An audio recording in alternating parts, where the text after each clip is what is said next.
this morning, just sat in my bed. 8 a.m. first thing in my head is a certain someone who's always on my mind. He treats me like a lady in every way. His smile warms me throughout the day. Should I tell him I love you? Wish I knew what to say. Could this be love that I feel? So strong, so deep and so real. If I lost you, would I ever heal? Could this be love that I feel? Could this be love that I feel? So strong, so deep and so real. If I lost you, would I ever heal?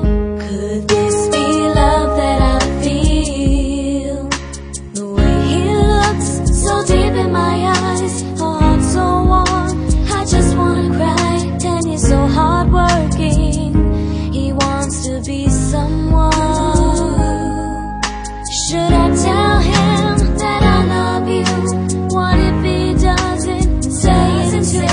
Feeling so nervous, what should I do? Could this be love that I feel?